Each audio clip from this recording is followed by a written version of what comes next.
Welcome to Geopolitics Now. It's Tuesday, August 26. I'm Emma Albright. Today, French political analyst Pierre Haski notes that U.S. Ambassador Charles Kushner's inflammatory letter on antisemitism is an unwelcome interference in France's affairs and a warning ahead of its 2027 presidential election. Les convocations d'ambassadeurs sont un moyen pour un gouvernement de manifester. Summoning ambassadors is a way for the government to show its displeasure. It is usually reserved for countries that are, shall we say, unfriendly. When the U.S. ambassador is summoned by the French Ministry of Foreign Affairs, it means that diplomacy is in rough, dangerous waters, and that is what is happening with the Trump administration's new representative Charles Kushner, who, it should be remembered, is also, and perhaps above all, the father of Jared Kushner, U.S. President Donald Trump's son-in-law. In this case, there is the form and there is the substance. In terms of form, the ambassador, who is not a career diplomat, violated diplomatic rules prohibiting him from interfering in the internal affairs of his host country. Yet this is not the most serious issue. The most disturbing aspect of the ambassador's letter to President Emmanuel Macron is that by attacking France on the issue of antisemitism, Kushner is consciously participating in a campaign of destabilization. The issue at stake is simple: France's recognition of the State of Palestine next month. And how is this a campaign exactly? Kushner's letter comes after Israeli Prime Minister Benjamin Netanyahu sent one to Macron a few days ago, in which he accused the French president of adding fuel to the anti-Semitic fire with his decision on Palestine.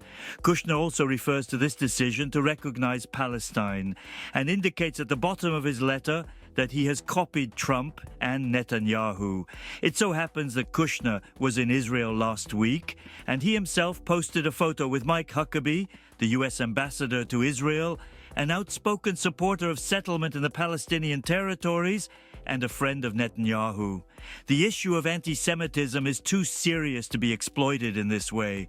Kushner echoes the very real resentment felt by part of the Jewish community over the rise in anti-Semitic acts in France. But he is using it as a diplomatic weapon, which weakens his argument and risks achieving the opposite of what he is aiming for. Will this case leave a mark? Alors, Emmanuel Macron a voulu montrer dès hier. On Monday, Macron sought to show that he would not be intimidated by this campaign. He described the Israeli strike on a hospital in Gaza, which killed about 20 people, including journalists working for US and UK agencies, as intolerable. What happens next will depend entirely on the attitude of Kushner, who, it should be noted, was backed by the U.S. State Department after being summoned by the French Foreign Ministry. If the ambassador decides that public interventions in French affairs are his trademark, things could get rocky. This is especially true given that the government Kushner represents is not shy about interfering in European political affairs, generally to the benefit of the far right in Germany, the UK and France, or nationalist populists in Poland. Since Trump entered the White House, Europe has been faced with the unprecedented situation of having its main ally also become its ideological adversary. We will have to prepare ourselves. Kushner's letter may be just a taste of what awaits us between now and 2027, when France's next presidential election will be held. La lettre de M. Kushner n'est peut-être qu'un avant-goût de ce qui nous attend d'ici à 2027, la présidentielle en France.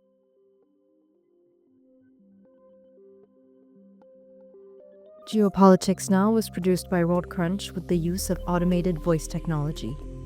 If you like this podcast, we'd really appreciate it if you could help us out with a follow, share, and a 5-star rating on your preferred podcasting platform. For more of the best of the international press, delivered exclusively in English, visit us at worldcrunch.com.